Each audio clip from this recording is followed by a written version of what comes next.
السلام علیکم students, welcome to my channel. آج ہم پارٹ 302 کا لیکچر نمبر 5 اسٹارٹ کرنے لگے ہیں۔ مڈ ٹرم پریپریشن کے حوالے سے لیکچرز پریپیئر کیے جا رہے ہیں۔ مجھے پوری امید ہے کہ یہ آپ کے لیے بہت زیادہ یوزفل رہیں گے، تو لیکچر کمپلیٹ ضرور سنیے گا تاکہ آپ اس سے کمپلیٹ بینیفٹس جو ہیں وہ حاصل کر سکیں۔ تو چلیے اسٹارٹ کرتے ہیں making of Pakistan movement for freedom کے ساتھ۔ اس لیکچر میں ہم پاکستان کے بننے کا جو پروسیس ہے اس کو سمجھیں گے، جو اصل میں مغل امپائر کے زوال سے سٹارٹ ہوتا ہے۔ جب اورنگزیب عالمگیر کا انتقال ہوا تو اس کے بعد مغل سلطنت میں سٹیبلٹی جو ہے وہ ختم ہونا شروع ہو گئی تھی۔ اورنگزیب جو ہے وہ ایک اسٹرانگ رولر تھا، لیکن اس کے بعد اس کے بیٹوں کے درمیان تخت کے لیے جنگ شروع ہو گئی۔ ہر بیٹا چاہتا تھا کہ وہ پورے ہندوستان کا حکمران بنے، جبکہ اورنگزیب جو ہے وہ یہ چاہتے تھے کہ سلطنت ان میں ڈیوائیڈ ہو جائے۔ ان لڑائیوں میں اورنگزیب عالمگیر کا جو بڑا بیٹا تھا معظم، وہ جیت گیا اور اس نے اپنے 3 بھائیوں کو مار کر حکومت حاصل کی، لیکن اس کی حکومت جو ہے وہ پھر زیادہ دیر نہ چل سکی اور وہ 1709 میں وفات پا گیا۔ اس کے بعد اس کے بیٹے بھی آپس میں لڑنے لگے اور نتیجہ یہ نکلا کہ ہندوستان چھوٹی چھوٹی ریاستوں میں ڈیوائیڈ ہو گیا۔ اسی ویکنس کا فائدہ اٹھاتے ہوئے ہندوؤں نے اپنی پوزیشن مضبوط کرنا شروع کی اور دوسری طرف جو ہے وہ ایسٹ انڈیا کمپنی بھی طاقتور ہوتی چلی گئی۔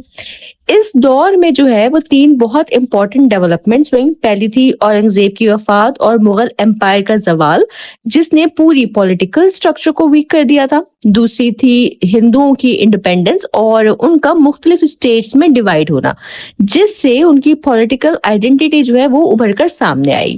اور تیسرا بڑا ایونٹ تھا ایسٹ انڈیا کمپنی کا ابھرنا اور برٹش انفلوئنس کا بڑھنا، جس نے آگے چل کے پورے ہندوستان پر قبضہ کر لیا۔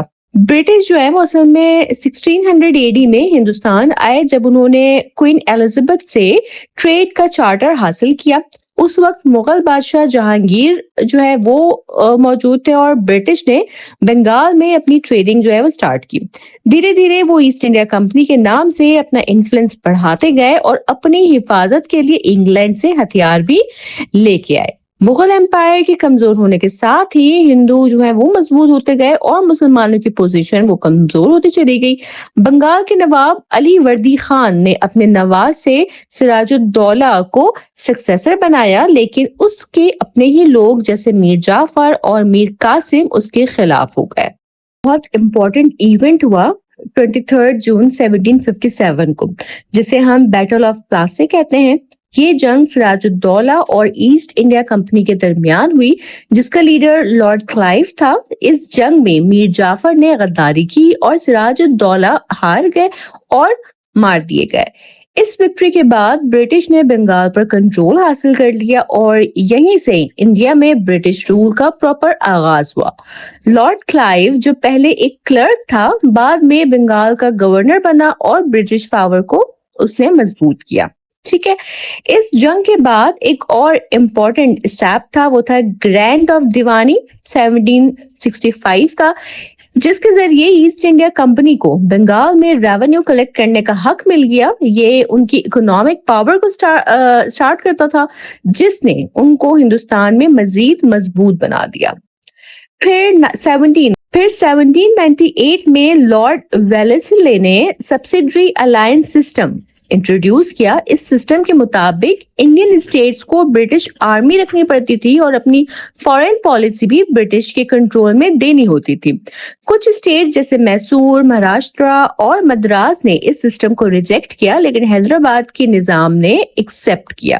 اس کے بعد برٹش نے مختلف جنگیں لڑیں، جیسے اینگلو میسور وار، اینگلو برمیز وار، اینگلو سندھ وار، اینگلو پنجاب وار، اور پھر دھیرے دھیرے 1757 سے 1858 تک پورے انڈیا پر جو ہے وہ انہوں نے قبضہ کر لیا۔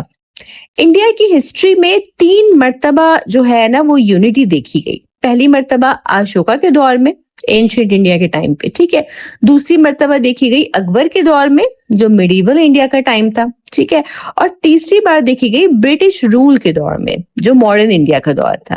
لیکن یہ یونٹی ہمیشہ زبردستی اور فورس کے ذریعے رہی، نہ کہ نیچرل ہارمونی سے یہ بن پائی تھی۔ ٹھیک ہے.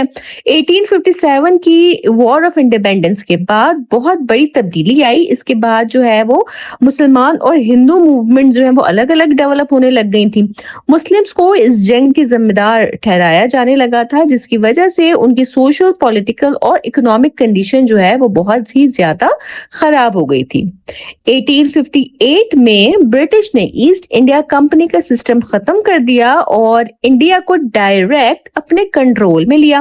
کوئن وکٹوریہ کو انڈیا کے رولر ڈکلیئر کیا گیا اور یہاں سے برٹش راج کا آغاز ہوا. اب گورننس کا سسٹم چینج ہو گیا، جہاں گورنر جنرل جو ہے وہ وائس رائے برٹش کراؤن کا ریپرزینٹیٹو بنا. Secretary of state for India system کو کنٹرول کرتا تھا. اس دور میں سید احمد شہید ایک امپورٹنٹ پرسنالٹی تھے جو شاہ ولی اللہ اور شاہ عبد العزیز کی ٹیچنگ سے انسپائرڈ تھے. انہوں نے مسلمز کے زوال کو دیکھا اور جہاد موومنٹ سٹارٹ کی. انہوں نے 1820 کے اراؤنڈ اپنی موومنٹ سٹارٹ کی پٹنہ سے اور اپنے ساتھیوں ولایت علی اور عنایت علی کے ساتھ جو ہے اس موومنٹ کو انہوں نے بڑھایا. یہ موومنٹ پشاور تک پہنچی اور بالا کوٹ کی جنگ میں سکھ رولر رنجیت سنگھ کے خلاف لڑی گئی، جہاں سید احمد شہید جو ہے وہ شہید ہو گئے. ٹھیک ہے. 1857 کے بعد مسلم جو ہیں وہ ایک الگ نیشن کے طور پر سامنے آئے جسے ملت اسلامیہ کہا گیا. اس دور میں مسلم ہر فیلڈ میں ڈکلائن کر گئے، جبکہ ہندو جو ہے وہ برٹش کے ساتھ مل کر پروگریس کرتے رہے. ہندوؤں نے ماڈرنائزیشن اڈاپٹ کی، جبکہ مسلم ایجوکیشن اور پالیٹکس سے دور ہو گئے. اس دور میں راجہ رام موہن رائے ہندو سوسائٹی میں ریفارم لائے، جیسے ساتھی سسٹم کا خاتمہ. اس سے ہندو سوسائٹی ماڈرن اور اسٹرانگ ہوئی، جبکہ مسلم جو ہیں وہ ڈکلائن کا شکار رہے.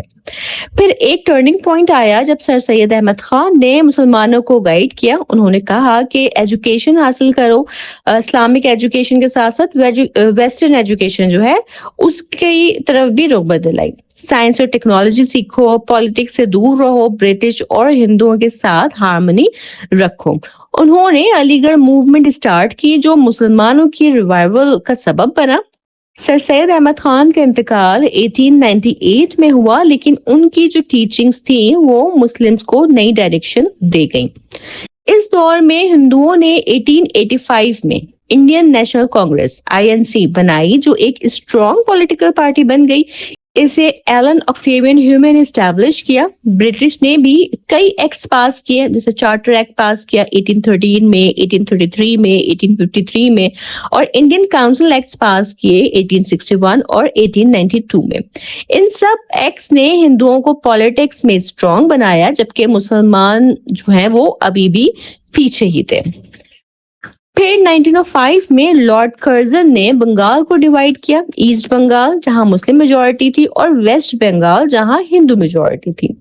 اس سے ہندوؤں نے اسٹرانگ ری ایکشن دیا کیونکہ وہ اپنی پاور لوز کر رہے تھے، لیکن مسلمز کے لیے یہ ایک پازیٹیو ڈیولپمنٹ تھی کیونکہ انہیں اپنی آئیڈینٹی مل رہی تھی. اس کے بعد 30 دسمبر 1906 کو آل انڈیا مسلم لیگ ڈھاکہ میں اسٹیبلش ہوئی. یہ مسلمز کی پہلی پراپر پولیٹیکل پارٹی تھی جو ان کے رائٹس کے لیے کام کرتی تھی. ٹھیک ہے. تو دیکھیے اس لیکچر سے نا ہمیں یہ سمجھ آیا ہے کہ پاکستان کا بننا ایک اچانک ایونٹ نہیں تھا، بلکہ ایک لانگ ہسٹوریکل پروسیس کا ریزلٹ تھا.